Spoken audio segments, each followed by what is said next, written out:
साथियों नमस्कार। हरियाणा का रण शुरू होने में महज कुछ घंटे का समय शेष है। सुबह 7 बजे से हरियाणा की 90 विधानसभा सीटों के लिए मतदान किए जाएंगे। इस बार का हरियाणा का चुनाव पहले के चुनावों से बेहद अलग है। 1966 में हरियाणा में पहली बार चुनाव हुए थे विधानसभा के। तब से अब तक लगभग 60 साल का 58 साल का समय बीत गया।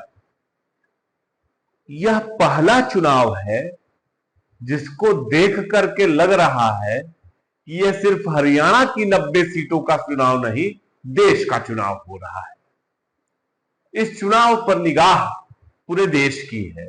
उत्तर प्रदेश की है, बिहार की है, मध्य प्रदेश की है। देश के कोने कोने से लोग पूछ रहे हैं कि हरियाणा में अब क्या होने जा रहा है। हमने तो पहले ही बता दिया था आप लोगों को लगभग जुलाई के महीने में कि हरियाणा में क्या होने जा रहा है। थोड़ी सी स्थिति बदली है, जिसकी चर्चा हम कल शाम को चुनाव होने के बाद, मतदान पड़ने के बाद हम करेंगे। लेकिन अभी फिलहाल यह जरूर कहना चाहेंगे कि आप सभी जोर शोर से मतदान करें। जो हमें नजर आ रहा है, दिख रहा है अलग अलग सीटों पर घूमते हुए कि इस बार हरियाणा में मत प्रतिशत बहुत ज्यादा होने जा रहा है। पहले की तुलना में इस बार ज्यादा वोट पड़ेंगे, यह लगभग तय है। परिणामों की बात, परिणामों के आकलन की बात, एग्जिट पोल की जैसी कोई बात हम कल शाम को करेंगे।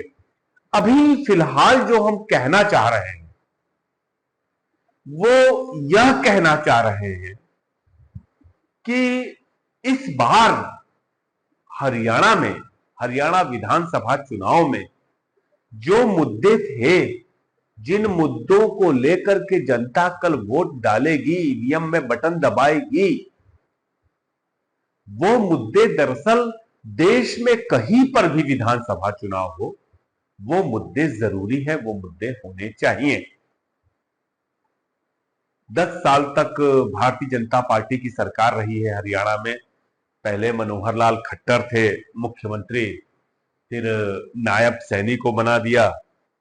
प्रधानमंत्री जी का यह तीसरा कार्यकाल चल रहा है। एक बात साफ दिखती है कि कल की जो वोटिंग हो रही है वो किन्हीं पार्टियों को लेकर के नहीं हो रही है। भाजपा, कांग्रेस, क्षेत्रीय दल, निर्दलीय, उनको लेकर नहीं हो रही है। दरअसल हरियाणा की जनता, हरियाणा की पब्लिक जो है वो केंद्र सरकार से बेहद खफा है। और जो उसका गुस्सा, उसका उबाल है, उसके लिए वो अभी से नहीं, किसान आंदोलन से इस विधानसभा चुनाव की प्रतीक्षा कर रही थी। तब से प्रतीक्षा कर रही थी उस किसान आंदोलन से जिसमें लगभग 700 जाने गए। उस किसान आंदोलन से जिसको लेकर के भारतीय जनता पार्टी, भाजपा के समर्थक, खट्टर सभी कहा करते थे कि वहां पर आतंकी है, वहां पर खालिस्तानी है, वहां पर देश विरोधी तत्व जमा है। यहां तक कि अभी के चुनाव प्रचार में भी इस तरह की बातें कही गई। तब से प्रतीक्षा कर रही है हरियाणा की जनता इस चुनाव का। दरअसल है क्या, एक बात तो तय है कि हरियाणा और जम्मू कश्मीर से जो परिणाम आएंगे चुनाव के, उसका असर पूरे देश पर पड़ेगा। उसका असर जो है, जो केंद्र की अलायंस है, जनता दल यू और टीडीपी के सहयोग से जो सरकार चलाई जा रही है केंद्र में, उस पर भी पड़ेगा। एक बार नीतीश कुमार भी सोचेंगे जो परिणाम आया, अगर बीजेपी के अच्छे परिणाम आए तो नीतीश कुमार कहेंगे चलो हमने गठबंधन करके अच्छा किया। लेकिन परिणाम अच्छे नहीं आए तो क्या करेंगे, यह एक बड़ा सवाल है। तब चंद्रबाबू नायडू क्या करेंगे? जब चंद्रबाबू नायडू यह देखेंगे कि हरियाणा के किसानों ने भारतीय जनता पार्टी को पराजित कर दिया, तो चंद्रबाबू नायडू क्या करेंगे? यह भी एक बड़ा सवाल है। सवाल यह भी है कि राष्ट्रीय स्वयंसेवक संघ क्या करेगा? आरएसएस जिसने हरियाणा की टिकटों को बांटने के लिए पूरा दम खम लगा दिया, लेकिन अब उनके ही नुमाइंदे हैं खट्टर। प्रधानमंत्री जी ने अपनी एक सभा में उन्हें नहीं बुलाया, मनोहर लाल खट्टर को। और जो लोकसभा चुनाव के परिणाम के बाद जिस तरह से मोदी जी कूद करके प्रधानमंत्री की कुर्सी पर बैठ गए, और उसके बाद जो आरएसएस खपा था, वो नाराजगी दूर हो गई है क्या? नहीं हुई। तो आरएसएस इस परिणाम का कैसे इस्तेमाल करेगा, यह भी बड़ा सवाल है कि राष्ट्रीय स्वयंसेवक संघ जो है इस चुनाव के नतीजे का मोदी के विरुद्ध कैसे इस्तेमाल करेगा।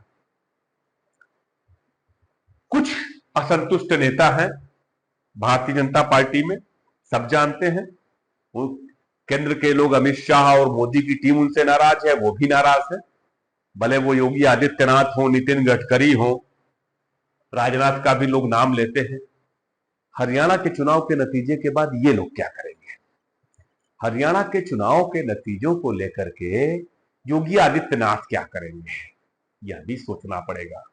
क्योंकि जिस तरह से लोकसभा चुनाव परिणाम के बाद योगी आदित्यनाथ पर दबाव डाला गया इस्तीफे का, और जिस तरह से केशव प्रसाद मौर्य को उनके ऊपर लीड दी गई, क्या वो योगी आदित्यनाथ इस हरियाणा के परिणाम को लेकर के नरेंद्र मोदी पर हमलावर नहीं होंगे?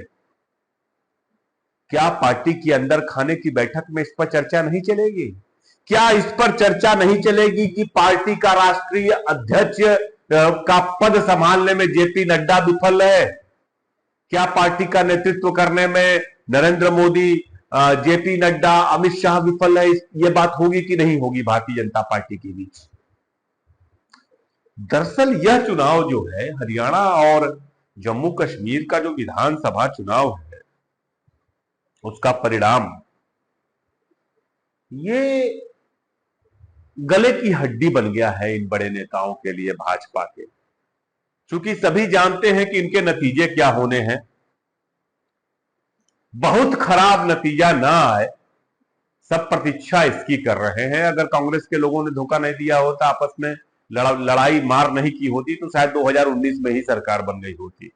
अब मैं नहीं जानता कि इस परिणाम के बाद किस तरह की एक दूसरे की गला पकड़ाई होगी कांग्रेस पार्टी में मुख्यमंत्री के पद को लेकर के, लेकिन मुझे खुशी होगी और मुझे लगता भी है कि कांग्रेस पार्टी किसी नए चेहरे को मुख्यमंत्री बना देगी, बना भी देना चाहिए। किसी महिला को या किसी नए चेहरे को, किसी पुरुष को, किसी दलित को हरियाणा का मुख्यमंत्री बना देना चाहिए। मुझे कोई आपत्ति नहीं है, बिल्कुल आपत्ति नहीं है, यही होना चाहिए।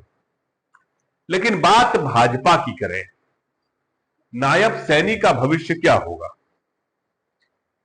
मनोहर लाल खट्टर क्या करेंगे? यह एक बड़ा सवाल है। कांग्रेस पार्टी में एक बात बिल्कुल तय है कि जिस तरह से लोकसभा के नतीजों के बाद राहुल गांधी का कद बढ़ा, उनका आत्मविश्वास बढ़ा, तो जम्मू कश्मीर और हरियाणा के नतीजे अगर कांग्रेस के फेवर में रहे तो वो कांग्रेस का मनोबल बढ़ाएंगे, खासतौर से राहुल गांधी का, और राहुल गांधी की स्वीकार्यता बढ़ेगी, ये बात तय है। लेकिन आपको जैसे कि यह भी खबर मेरे पास आ रही है कि झारखंड में हेमंत सोरेन का जो गठबंधन है वो बहुत अच्छा नहीं कर रहा है अभी फिलहाल। तो यह भी हो सकता है कि इन नतीजों का अक्स जो है, जो परछाई है, वो झारखंड और महाराष्ट्र पर भी पड़े। तब झारखंड और महाराष्ट्र के क्या नतीजे होंगे, यह भी एक सवाल है। तमाम सवालों से घिरा हुआ है इस बार हरियाणा का पूरा चुनाव, और इस चुनाव में मतदान करना है हरियाणा की जनता को। पहले तो हरियाणा की जनता को मैं प्रणाम करना चाहूंगा, बधाई दूंगा। एक कहानी छोटी सी बताऊं आपको कि जब मैं हरियाणा के लिए सर्वे कर रहा था, तो हमारे टीम के तमाम साथी जो है वो कास्ट इक्वेशन के आधार पर, जातियों के आधार पर रिपोर्ट दे रहे थे। ये किया भी जाता है, ये डाटा इंटरप्रिटेशन जो है वो कास्ट के आधार पे लोग करते हैं कि कहां पे कौन सी जातियां हैं, कौन सी जाति का वोट किसको जाएगा। तमाम एजेंसी इसी के आधार पर एनालिसिस करती है और गलत भी होती है, इसीलिए कि वो कास्ट के नाम पर एनालिसिस करती है। यही एनालिसिस छत्तीसगढ़ में किया गया, फेल हो गए। यही एनालिसिस लोकसभा चुनाव में किया, प्रदीप गुप्ता ने एक्सिस फेल हो गया। यही लोकसभा, यही विधानसभा चुनाव में तमाम लोगों ने किया, लेकिन हमने इससे गुरेज किया कि हम कहें कि नहीं, कास्ट के नाम पर कास्ट को केंद्र में रख करके किसी प्रकार की एनालिसिस नहीं की जानी चाहिए। क्यों नहीं की जानी चाहिए? यह पहला चुनाव मैं देख रहा हूं। मैं भैया कालका से लेकर के यहां फरीदाबाद में अभी हूं, घूम आया। हरियाणा की जनता जातिवादी नहीं है, सांप्रदायिक नहीं है। बना दो आप लोग, बात अलग है। कुछ एक होंगे जो जमीन जायदाद बेच करके दो पैसा कमा लिए, लेकिन जो हरियाणा का किसान है, हरियाणा का मेहनत कश है, वो जातिवादी कैसे हो सकता है? तो नहीं है, मानिए नहीं है। मैं आश्चर्य कर रहा था। मैं उत्तर प्रदेश में का रहने वाला हूं। मैंने बिहार को देखा, यूपी को देखा, छत्तीसगढ़ मेरी कर्मभूमि रही है, तमाम राज्यों में घूमा। एकमात्र हरियाणा ऐसा राज्य है जहां पर सुबह 7 बजे, 7 बजे देर बोल दिया, 6:30 6 बजे के आसपास गांव खाली होने लगते हैं और 10 बजे तक सन्नाटा पसर जाता है। लोग या तो खेत में गए होते हैं या बाहर काम पर थे। हरियाणा के सभी गांवों का यह हाल है। ऐसा हाल आपको कहीं और नहीं दिखाई देगा, इतने मेहनत कश लोग हैं। तो हरियाणा में इस बार का जो मतदान है वो जाति बिरादरी से परे है। दो लोगों के बीच मतदान है। कांग्रेस पार्टी को भी बाहर कर दीजिए। दरअसल हरियाणा की जनता और बीजेपी के बीच इलेक्शन हो गया है। हरियाणा की जनता और भाजपा के बीच यह चुनाव है। कौन जीतेगा वह आने वाली 8 तारीख को पता लगेगा। भाजपा ने बहुत ताकत लगा ली है पब्लिक के खिलाफ। कांग्रेस पार्टी तो, जनता का जो आक्रोश है उसका लाभ मिल रहा है कांग्रेस को। कांग्रेस को भी आत्ममूल्यांकन करने की जरूरत है। इतने टुकड़ों में बटे हुए हैं, ऐसे लड़ते हैं आपस में। सबको मुख्यमंत्री बनना है, कोई सेवा नहीं करना चाहता राहुल गांधी की तरह। देखिए, राहुल गांधी है जिसको प्रधानमंत्री नहीं बनना है, लेकिन हर राज्य में तमाम लोग ऐसे हैं जिनको मुख्यमंत्री बनना है। बड़ा अजीब सा हाल है। खैर, मतदान जरूर करिएगा, भूलिएगा मत। और कल शाम को हम फिर से प्रेडिक्शन लेकर के आएंगे कि क्या होने जा रहा है हरियाणा में इस बार असल में। और हमारा प्रेडिक्शन सबसे अलग होगा, एकदम निश्चित तौर पे देखिएगा। और हमारे YouTube चैनल को देखते रहिए, सब्सक्राइब भी करिए। यही कुछ बातें थी जो आपसे कहना था मतदान से पहले, मैं कह रहा हूं। नमस्कार।